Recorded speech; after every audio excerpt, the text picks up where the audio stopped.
Primeiro, eu gostaria de agradecer imensamente ao meu professor querido, Dr. Fogaça, que me convidou para estar aqui hoje, a Loriete por toda a ajuda e cumprimentar todas as autoridades das sociedades que estão sendo representadas aqui. Então, que nem eu já fui apresentada, eu sou psiquiatra da infância, adolescência e atendo adulto também. Hoje eu fui convidada, então, para conversar com vocês sobre os impactos da psiquiatria em relação à exposição precoce e também o uso prolongado dos dispositivos eletrônicos. Bom, primeiro queria dar um panorama geral do que a gente vai conversar hoje aqui. Vou primeiro contextualizar um pouquinho essa situação, apesar que já foi bastante contextualizado, né?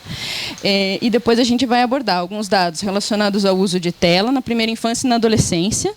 E vou apresentar algumas recomendações, algumas orientações para que a gente possa contribuir ali para orientar os pais também, tá bom? E nós mesmos, porque muitas coisas dessas aqui acabam que servem para nós, né? Bom, antes da gente começar a nossa conversa, eu quis trazer para vocês esses aspectos que vão circular a nossa conversa e o que a gente vai estar falando, né? A gente vai falar, então, da exposição precoce a telas, né? Isso daqui, então, tem relação principalmente com a idade. A gente pode ver aqui que nas outras falas existe essa questão muito importante sobre o reduzir, limitar ao máximo o uso em crianças menores de 2 anos, né? Esses 3 conceitos aqui, o tempo, o conteúdo e o contexto, eles são os moduladores da interação e dos efeitos que as telas vão ter na vida do indivíduo. Então, vão ter pesquisas que veem só o tempo, tem outras pesquisas que estão começando agora e que avaliam a qualidade desse conteúdo e talvez uma das coisas mais importantes sejam o contexto em que esse conteúdo é inserido e consumido. E a gente não pode deixar de considerar as próprias fragilidades intrínsecas daquele indivíduo que a gente está avaliando e a qualidade da parentalidade, né, que é toda essa questão sobre como que se dá essa relação entre os cuidadores e as crianças e os adolescentes.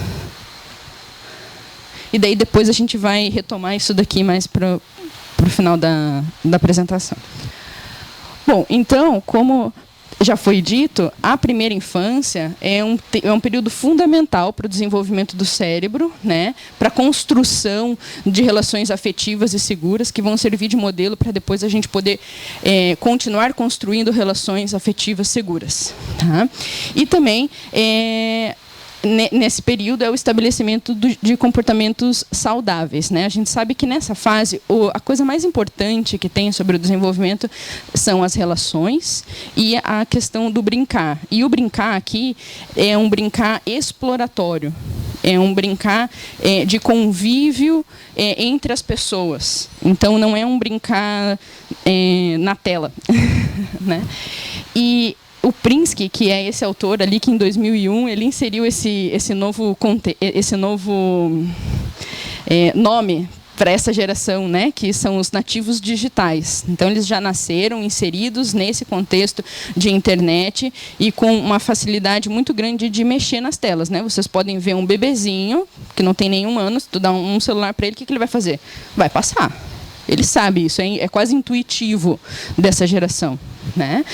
E esse autor, ele preconiza assim que essas crianças, esses nativos digitais que já não são mais tão crianças, né, porque já faz um tempo que isso vem acontecendo, eles têm uma mudança na maneira de pensar e de processar as informações, né? Então a gente sabe que algumas questões, por exemplo, mas por que eu preciso decorar essa informação se eu posso ter acesso fácil a essa informação, né? E um pouco faz sentido porque a gente também faz isso, né? Quem que decora hoje em dia um número de celular, tu não decora mais, porque tu tem ali de fácil acesso. Então, ele propõe essa necessidade de mudança nos métodos para que a gente ajude as crianças, principalmente, a perceber que a informação ela pode estar de fácil acesso, mas o processamento dessa informação e a forma como eu vou usar para interagir com o mundo, isso é humano. Isso a gente tem que aprender, né? Então, aqueles decorebas, assim, como se isso não fizesse mais tanto sentido hoje em dia, né? Eu fiz um compilado dos estudos e dividi em algumas categorias de idade para ficar um pouco mais fácil a nossa conversa, tá? Então, é um resumão de vários estudos aqui. Então, eu dividi em 3 aspectos, né? As características dessa faixa etária de 0 a 2 anos, o prejuízo das telas, enfim, e o que poderia acrescentar a utilização dessas telas. Então, a gente sabe que de 0 a 2 anos existe uma imaturidade da simbolização, da memória e da atenção das crianças, certo? Que tu tinhas já comentado, né? E existe essa dificuldade das crianças em transferir a experiência digital para o nosso mundo 3D. Então, essa faixa etária, isso daqui é uma das coisas mais significativas. E a necessidade, então, né, de que eu vou conseguir compreender o meio que eu vivo, o meu mundo, aonde que eu me insiro, quem sou eu, quem é o outro, através das explorações, né, do ambiente e da interação social com cuidadores de confiança. O que as telas trazem de prejuízo nessa faixa etária? A gente, então, ela vai competir com essas outras atividades que são apropriadas para o desenvolvimento, né? E a gente falou um pouquinho sobre televisão ficar ligada de fundo em alguns momentos, né? E alguns autores colocam que a televisão nessa faixa etária ela é percebida apenas como um background noise, assim, um barulhinho incômodo que não é compreendido e entendido por essas crianças. E existem pesquisas muito evidentes, assim, o prejuízo desse barulhinho de fundo é bem significativo, porque ele interfere na brincadeira sustentada das crianças, então, mini distrações que ocorrem durante esse processo de criação e de interação, e também vai reduzir, e é bem interessante, porque tem um estudo em específico que pega, que, por exemplo, vê a criança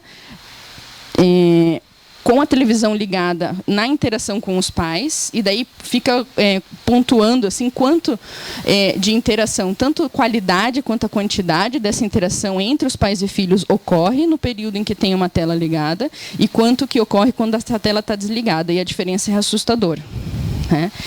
E também alguns estudos, eu vou mostrar a seguir ali, tem essas associações negativas, né? Então trazendo prejuízo com o desenvolvimento de linguagem e de função executiva. E existe, para não dizer assim que nessa fase não é 100% ruim, né?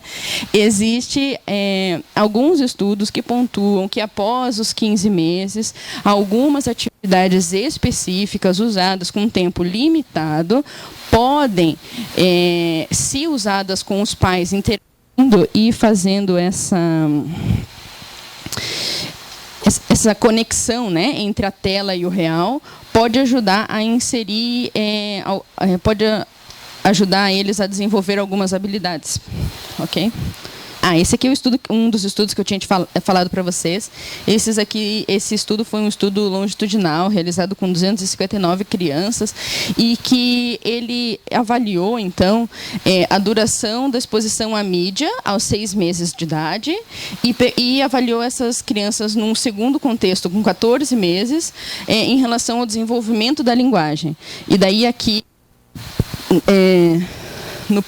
no eixo Y, aqui a gente consegue ver o desenvolvimento da linguagem e no X o tempo de exposição à mídia, né? Aqui no caso foi televisão, e a gente nota uma diferença bem grande, né? No tempo de exposição vai reduzindo então o desenvolvimento da linguagem, que posteriormente desenvolve prejuízos na escrita, enfim, em vários contextos. Então, né, quanto maior a exposição à mídia, por minutos, por dia, pior vai ser o nível de linguagem ali nos 14 meses. Esse estudo mostrou. Esse estudo aqui, até pensei se eu ia trazer ele ou não para vocês, porque é um estudo um tanto quanto polêmico, que saiu, ele é bem recente, ele é agora de fevereiro de 2022. Foi um estudo feito, então, ali no Japão, é uma coorte, né? Então, é um estudo observacional, que seguiu 84 mil mães japonesas e a relação seguiu a mãe e o filho, no caso, né? E eles fizeram assim, essas mães, elas responderam quando a criança tinha 1 ano e quando a criança tinha 3 anos, o tempo de tela que essas crianças estavam expostas. E aos 3 anos, essas mães também responderam sobre se essa criança recebeu ou não o diagnóstico de autismo. Né? E daí o resultado dele foi uma associação bastante significativa entre a quantidade de exposição, quanto maior a quantidade de exposição a telas, mais chance essa criança teria de receber esse diagnóstico de autismo aos 3 anos. É importante pontuar algumas questões. Esse estudo, eu acho que ele tem que ser olhado com bastante cuidado, porque a gente aqui está avaliando uma questão observacional. Né? Então, por mais que os estudos sejam bem desenhados para eliminar então alguns efeitos de causalidade que poderiam ter relação, por exemplo, à qualidade da parentalidade, né? Se ele tentou controlar também da causalidade reversa, que seria assim: será que uma criança que tem o diagnóstico de autismo já não é mais predisposta a estar em contato com telas e, por isso, ela ficou mais tempo na tela? Eles tentaram controlar um pouco isso e fizeram algumas perguntas para as mães sobre sintomas de TEA há 1 ano de idade, o que é muito difícil a gente fazer esse diagnóstico muito precoce. Então, a gente entende que esse estudo ele tem a conclusão dele é assim: precisamos de mais estudos mais completos, né? Mas eu acho que é importante, independente do resultado, a gente poder observar que, nossa, né, está trazendo um prejuízo. E daí a gente estava falando antes dessa questão do autismo-like, né?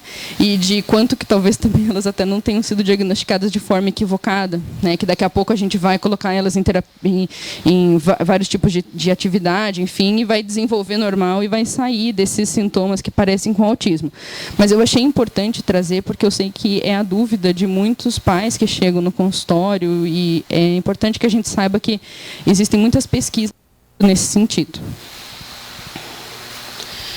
Bom, voltando lá ao meu compilado de informações, então, nas crianças de 3 a 5 anos, né, essa faixa etária é uma faixa etária onde a criança vai estar desenvolvendo, então, a persistência, o controle de impulsos, vai estar conseguindo desenvolver para regular um pouquinho mais as suas emoções, vai ter os pensamentos criativos, reflexivos, flexíveis, desculpa.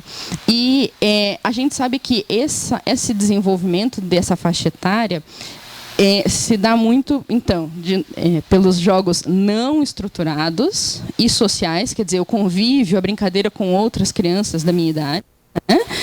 E a interação com os pais. Então, qual é o prejuízo, novamente? Vai ser, então, que essa atividade das telas vai competir com outras atividades apropriadas do desenvolvimento, e também tem alguns estudos que mostram que, na época da alfabetização, associada a um menor desempenho na leitura, ok? E o que acrescenta? Se realizado com interação, ou seja, com o adulto conseguindo conectar, traduzir e mostrar. Então, a gente está vendo aqui o desenho dos números. Agora vamos escrever os números, né? Quanto que é isso daqui? Olha só, essa bolinha, tem uma bolinha. Quanto que é? E agora se eu pego 2? Quer dizer, eu estou traduzindo, eu estou usando a internet como um instrumento. E é isso que a gente tem que fazer, para eles e para nós, né? Então, se isso é realizado com a interação e se o consumo dos programas são educativos, né? Que são programas planejados, que podem realmente ajudar no desenvolvimento, então, de cognição, vocabulário, leitura, desempenho acadêmico, habilidades sociais. Então, já se mostra que tem um benefício com esse uso muito moderado, né?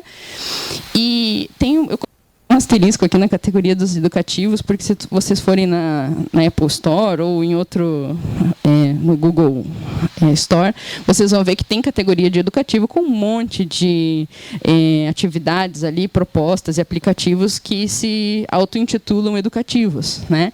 E a gente não tem nenhum controle sobre isso hoje, não tem nenhum órgão que regula, que vai avaliar e ver se isso daí é realmente educativo ou não.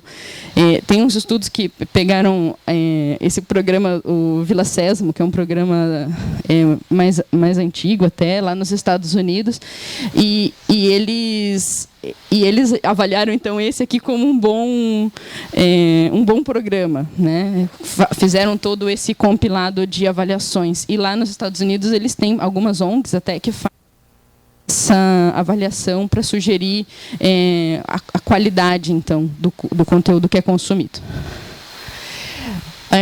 Mais alguns dados aqui sobre o uso então rotineiro das televisões, filmes e videogames, né? Existem aí evidências consistentes que isso afeta as crianças em vários níveis. Então, tanto no aumento do comportamento agressivo, quanto no medo, na ansiedade em relação ao mundo que vivem. Também uma dessensibilização ao sofrimento humano, né? Porque eu vejo tanto sofrimento na tela que parece que quando acontece uma dificuldade de identificação, né? E isso daqui tem muito a ver com a questão a gente fala de teoria da mente, que é a capacidade de eu perceber o sentimento do outro, né? E me colocar um pouquinho no lugar do sentimento do outro. E existe uma dificuldade de desenvolver essas habilidades se eu fico muito tempo só na tela. Okay? E também a legitimação da violência como forma de resolver conflitos. Tá? Existem alguns videogames, alguns estudos de videogames que avaliaram questões muito específicas, que pontuaram então melhora das funções específicas treinadas pelo jogo. Por exemplo, a atenção, a memória operacional visual, o processamento visual. Então, existem alguns indícios de que isso poderia ocorrer em benefício.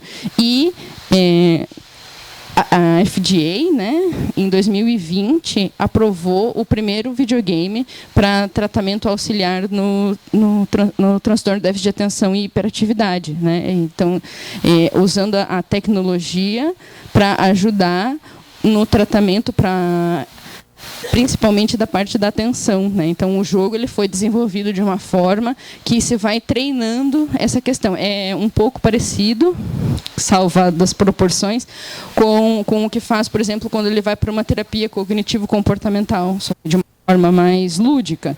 Então, é o caminho do meio, né?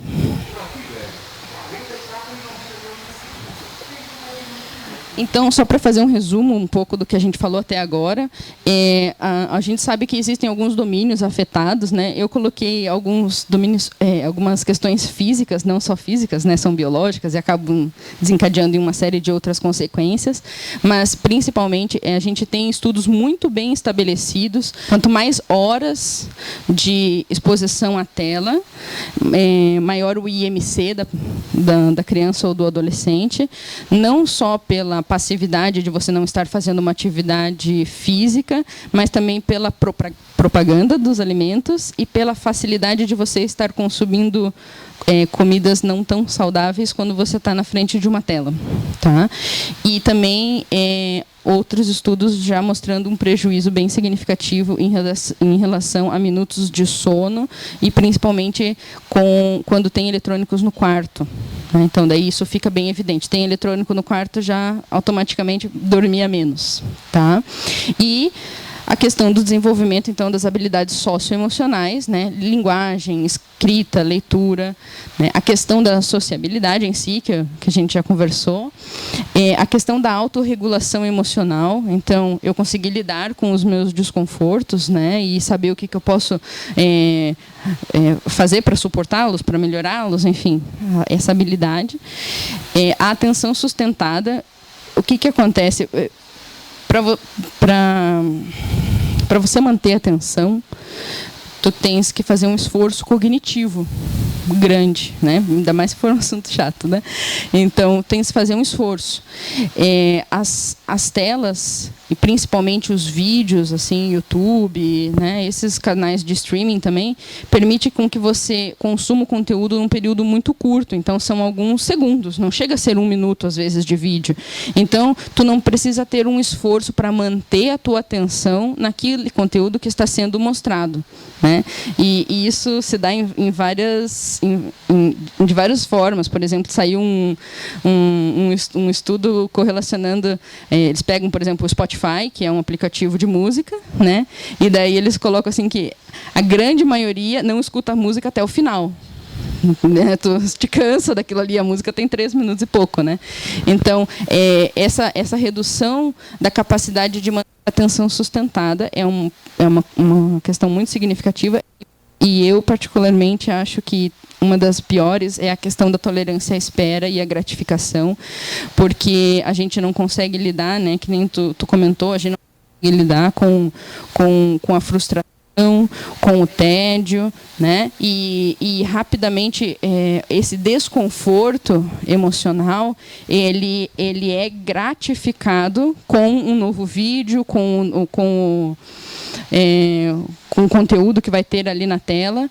E daí, assim, né, me perdoe, mas daí os pais podem comer tranquilamente, assim, né, porque daí, então, a criança já está ali, não chorou, não fez birra, e só põe ali o vídeo que ela gosta de assistir, ela vai trocando rapidamente. E isso torna o que a gente vê hoje já nos adolescentes, né, porque essa geração ela já é nativa digital, dessa dificuldade de lidar com o ócio, com as frustrações, enfim, porque não consegue... a gente, pelo menos, tinha que esperar, né? Que nem o Dr. Tobias falou, a gente tinha que esperar o programa que passava 10h30 e se tu perdia, era só no dia seguinte. Então, apesar de ser tela, ainda essa parte de treino, de tolerância, ocorria de alguma forma. E talvez esse eu considero o mais importante, porque a gente está aqui falando muito das crianças, dos adolescentes, mas é fundamental o uso da modelagem, né? Então, o que os pais estão fazendo, né? Tu vê a criancinha ali querendo atenção, a mãe no celular, né? E esse impacto negativo no desenvolvimento, ele se dá tanto no desenvolvimento psíquico, que é o que a gente está conversando até agora, quanto no desenvolvimento físico. Teve um estudo bastante interessante, que foi um estudo experimental, que eles fizeram numa cidade lá nos Estados Unidos, não me lembro agora o nome, que bloqueou os sinais de internet e de rede em algumas regiões específicas da cidade. E daí, eles uma cidade toda monitorada, né, e viram que reduziu significativamente os acidentes físicos com as crianças.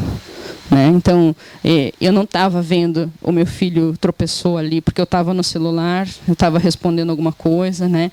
Até vi uma imagem, não consegui pegar para trazer, mas era do carrinho todo caído, a criança caída e a mãe segurando o celular assim, para pegar as coisas. Quer dizer, eu não...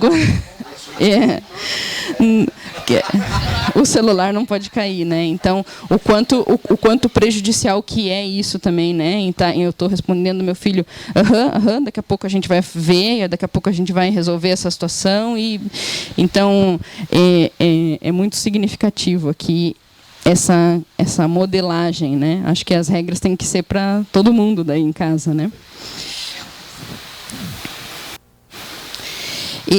Eu trouxe alguns estudos agora pontuando algumas coisas positivas, vamos dizer assim, sobre o uso de tecnologia. Na verdade, esse emaranhado aqui, eu nem vou entrar no mérito da questão, mas esse estudo ele correlacionou, então, 3 fatores. Ele correlacionou o tempo jogando, os sintomas de TDAH e problemas emocionais, aos 6, aos 8 e aos 10 anos. E ele fez, então, essas correlações para descobrir o que tinha mais relação, o que predizia mais o outro comportamento, né? E daí se chega à conclusão de que por exemplo, o TDAH por si, ele não prediz o uso de mais quantidade de horas do jogo, né? E quem prediz isso são os problemas emocionais. Então, esse estudo aqui foi feito, né, com 791 crianças, e a relação principal que ele achou várias, né, mas essa foi a principal, em que as crianças que apresentam dificuldades emocionais e de comportamento se tornam mais atraídas por jogos ao longo da infância. O que é bastante óbvio, né? Porque se eu tenho problemas emocionais, se na minha casa está uma bagunça, se ninguém consegue me ajudar aqui, eu vou para onde eu, pelo menos, tenho lá bastante liberação de dopamina e de gratificação, que me anestesia um pouco dessa situação que eu estou vivendo. Esse estudo eu também acho muito interessante, e avaliou mais de 120 mil adolescentes ingleses e responderam alguns questionários sobre o uso da tecnologia. E correlacionaram isso com a sensação de bem-estar. O uso de tecnologia é relacionado com a sensação de bem-estar. E olhem que interessante. Aqui embaixo, então, 0, 1, 2, 3, 4, 5, 6, são a quantidade de horas de uso de tecnologia. Tá? E quem não tem nada de uso de tecnologia, então quem fica aqui entre 0 e 1, tem uma sensação de bem-estar menor do que quem tem 1, 2, fica meio parecido com quem tem 3 aqui. E daí depois o uso maior do que isso vai caindo também essa sensação de bem-estar.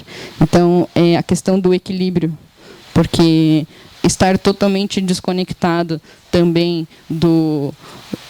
da sua geração é muito prejudicial, né? E que nem já foi pontuado antes aqui, salvou, entre aspas, muitas questões relacionadas à amizade, a convívio, a contato, principalmente nesse tempo de pandemia.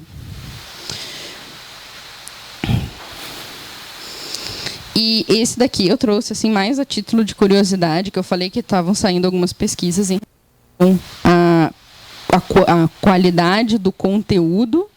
Então, esse é um projeto, né, Time for Humans Criminal Project, que saiu até na Nature, e que eles estão avaliando, então, todas essas corzinhas e esses numerozinhos pequenininhos aqui, eles avaliam o tempo e o tipo do conteúdo que está sendo consumido por jovens, né, adolescentes e jovens. Então, por exemplo, Instagram, Facebook, jogo, e, enfim, é uma lista com 21 itens. E nesse estudo a gente consegue fazer algumas associações, por exemplo, o uso do Instagram por meninas mexe mais, prejudica mais a autoestima do que o uso do videogame em meninos prejudica. Então, assim, ele começa a fazer algumas relações sobre a questão do conteúdo, né? E esse aqui é o que eu falei que a gente ia conversar um pouquinho agora. Então, daqueles fatores que a gente conversou lá no primeiro slide, eu quis trazer para pontuar para vocês o seguinte: a maioria dos estudos eles conseguem quantificar tempo, né? Então, eu pego a quantidade de tempo de exposição à tela e vou correlacionar com a saúde mental, né? Assim como das outras áreas, né? Eu pego o tempo de exposição e vai ter lá, então, o prejuízo oftalmológico, né? Ou da questão da audição. Mas, quando a gente fala em termos de saúde mental, existe esse mediador fundamental, que é a qualidade da parentalidade e o contexto em que está inserido, né? Então, o que acontece? Será que também o contexto, junto com a qualidade da parentalidade, eu estou na minha casa, só tem briga, os meus pais não têm tempo para estarem comigo, a gente só discute, cada um fica no seu canto e ninguém interage. Quer dizer, esse ambiente ele vai favorecer ao uso de telas numa maior quantidade de de tempo, numa maior exposição a conteúdo negativo, vai favorecer a exposição precoce de telas, né? Porque eu não tenho tempo de ficar cuidando aqui. Então, é muito difícil fazer um estudo que mede esses fatores. Então, acaba que a gente enxerga um lado, né, das telas, mas tem todo esse outro lado do porquê disso. E o que a gente pode fazer? Eu acredito muito que nem a doutora Loriette já comentou, que isso tenha que ser incluído nas nossas pesquisas rotineiras, né? Então, abordar esse assunto desde cedo e de forma ativa, perguntando ativamente, questionando o tempo, questionando o conteúdo, né, nas consultas, e orientar esses pais quanto à recomendação. E as recomendações, daí, no caso, tanto das crianças e dos adolescentes, quanto do uso deles, né, dos pais e dos responsáveis. E tentar auxiliar, então, com a implementação de limites, né, com outras com formas de acalmar a criança, e não acalmar a criança de forma nenhuma com tela, e ajudar a organizar a rotina, e a interação, e propor para os pais e para as crianças esse investimento numa interação de qualidade. Eu vou dizer para vocês que, nas minhas perguntas no consultório, eu tenho algumas perguntas que eu pergunto sobre a rotina, e quero saber o horário que acorda, quando que vai para a escola, que se faz outra atividade à tarde, se não faz, né? Enfim, né, que horário que vai dormir, quero saber isso. E também quero saber as questões de interesse das crianças, dos adolescentes. E 100% me responde celular. Assim. E daí algumas outras coisas variadas, né? Mas 100% vai me responder celular, e o que tu gosta de fazer é ficar no celular, o que tu faz no teu tempo livre é ficar no celular, né? E daí eu vou dizer que uma rotina muito bem organizada limita o tempo que tu pode ficar no celular, né? Então acaba que tu reduz aí essa situação. Eu vou mostrar um negócio para vocês depois, espera aí. Então, já foi falado isso, né, mas essas aqui são as recomendações segundo a Academia Americana de Pediatria. Tá? Então, menos de 18/24 meses, evitar o uso de eletrônicos, exceto por conversas de vídeo. Né? A pandemia, a avó mora lá, não sei quantos quilômetros de distância, poxa, vamos deixar, então, pelo menos, rolar essa interação, acho que é legal.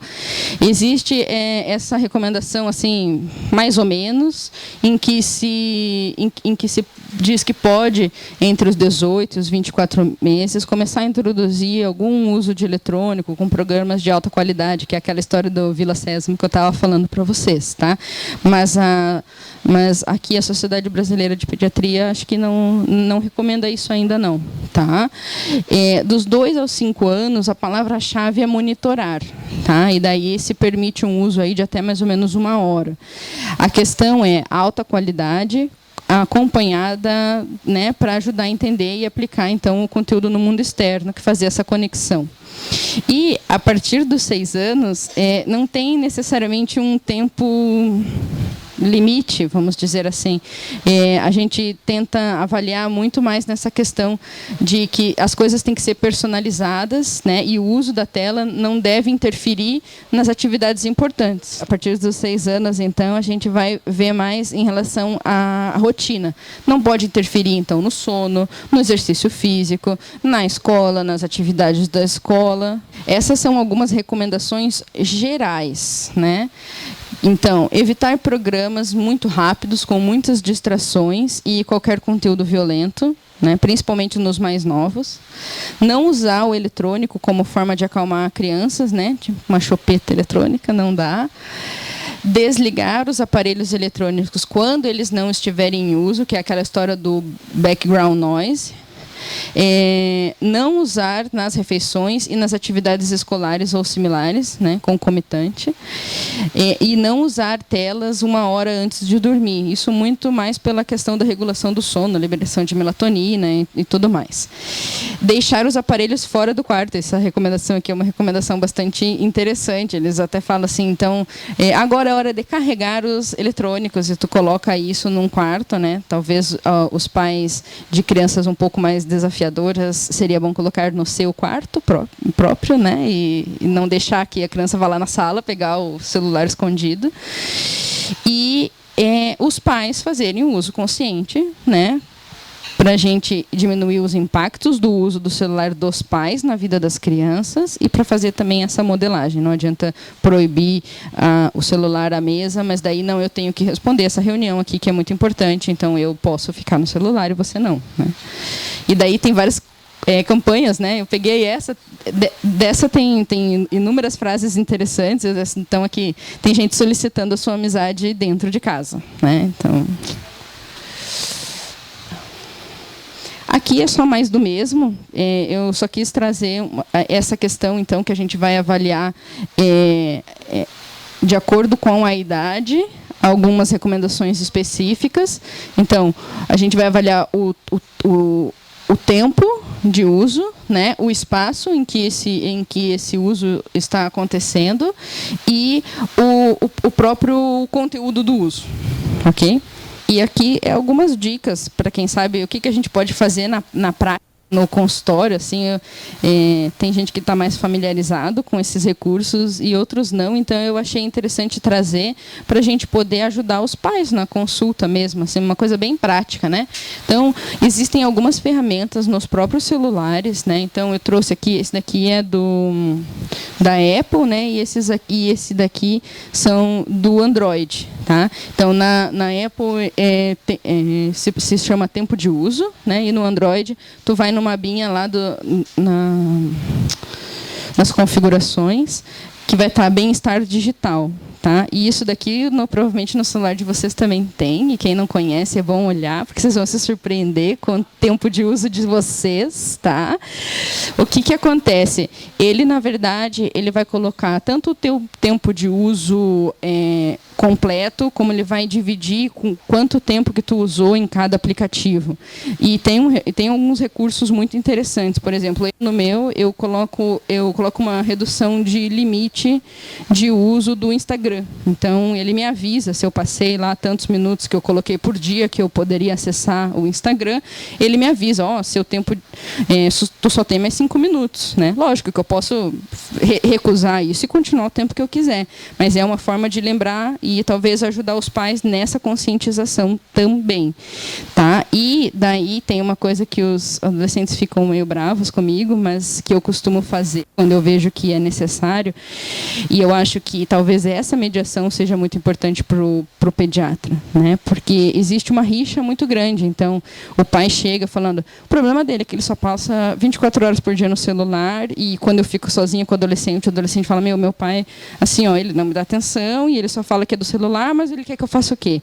Né? Então, para evitar esse conflito entre os dois, eu tento me colocar no meio dessa situação e me colocar como uma recomendadora e vamos fazer um combinado aqui agora todos juntos, para tirar tanto esse peso do pai, quanto essa atenção, essa raiva dirigida do adolescente por estar sendo limitado.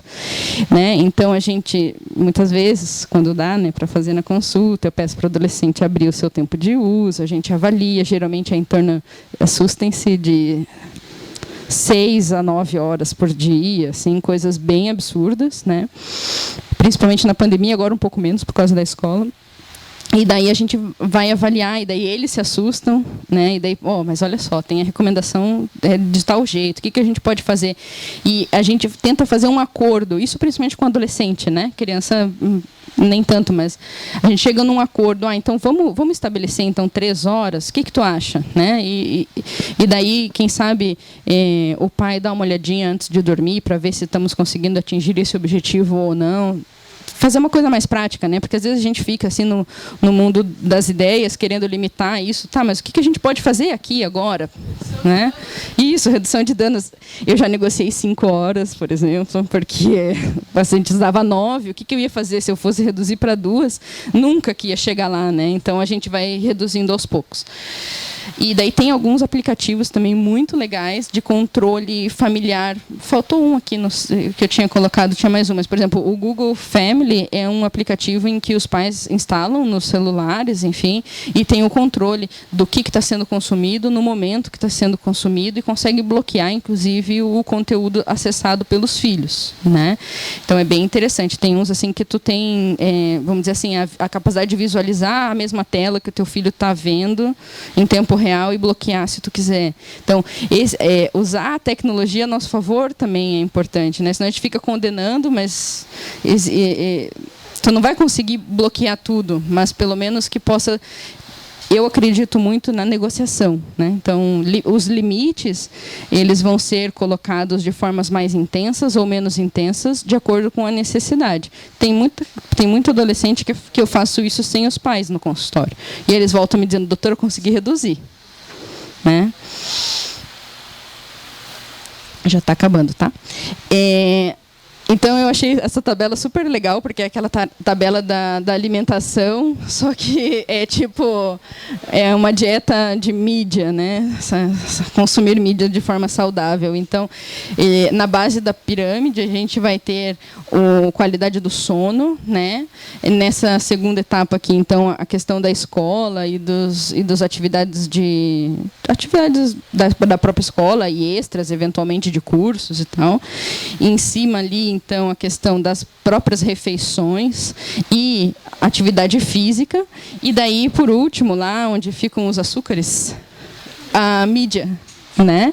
Então, tudo vai do jeito como a gente coloca também na consulta. Então, se a gente organiza a rotina de uma forma que ela fique um tanto quanto completa, com todas as coisas que devem estar aqui, vai ver que não vai precisar negociar tanto a redução do tempo de uso, porque não vai ter essa redução, não vai ter tempo para usar, né? E daí eu coloquei aquela imagem ali porque eu acho que o combinado, principalmente já com os pré-adolescentes e os adolescentes, é o caminho, assim, muito mais do que tu impor, né? Porque uma vez um adolescente me falou assim no consultório, assim, né? Eu estava junto e ele estava muito bravo com o pai, e daí o pai disse, mas eu tenho que segurar. Daí ele falou assim, quanto mais tu apertar, mais eu escapo entre teus dedos. Então eu acho que tem que ter essa negociação mesmo, sabe? Então, assim, eu queria deixar esse recado, né? Hoje a gente está falando sobre o uso problemático de eletrônicos, mas é só a pontinha do iceberg e tem milhões de coisas que eu poderia colocar aqui que eu também não coube, né? Mas é muito frequente eu atender a criança e adolescente dizendo assim, mas se eu não ficar jogando, ali é o único meio onde eu tenho os amigos, na escola eu não tenho amigos, e ali são os meus únicos amigos, são os virtuais. É a única coisa que me dá uma satisfação, uma alegria na vida, não tenho mais nenhuma alegria. E né, essa questão, né, baixa autoestima, solidão, medo, bullying, né, acho que a internet possibilitou que algumas crianças muito tímidas ou com algumas questões de sofrer muito bullying fizessem os seus próprios grupos online, e quanto que isso pode ser saudável e quanto que isso também pode ser prejudicial, né, dependendo do que está sendo falado ali em formas de fazer automutilação. E já é um conteúdo bem complicado, mas daqui a pouco está um querendo ajudar o outro a melhorar, então que bacana, que bom, né? Aqui também está aquelas questões da desinformação parental, das limitações socioculturais. Poxa, mas teu filho precisava fazer uma atividade física, tu não tem como colocar ele numa aula de música, no contraturno? Não tem. Né? E tu pode ficar brincando um pouco mais com ele à noite, a hora que tu chega?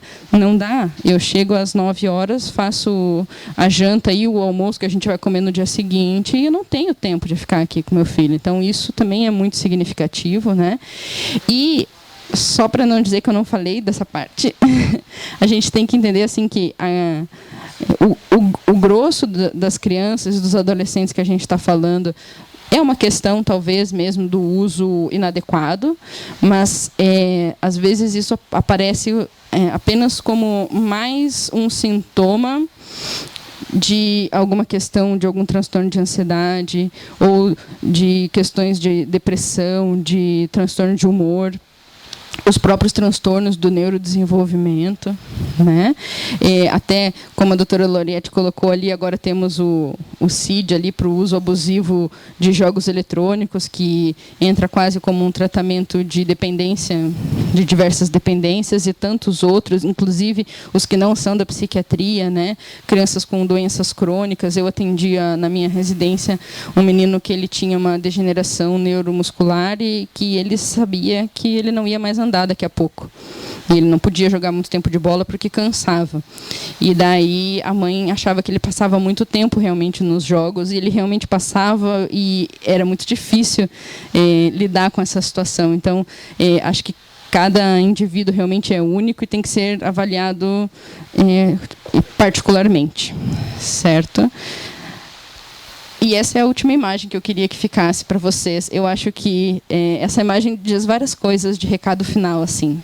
Primeiro, de que a gente está falando de mais ou menos uma coisa como andar de bicicleta, assim, né? Que precisa do equilíbrio, né? Do uso, então, que é uma coisa tenha muito a ver com a modelagem da família, de todos estarem indo para o mesmo sentido e fazendo a mesma coisa, né? E que o legal é que a gente pode usar a tecnologia, e eu acredito muito nisso, porque eu sou fã da tecnologia, sabe? Eu acredito que a gente pode usar ela como meio e não como fim. E a gente só está com um pouco de dificuldade, né, realmente, de lidar com isso, mas se a gente conseguir usar ela a nosso favor, ao nosso bem, eu acredito que ela acrescenta muito na nossa vida. E é isso.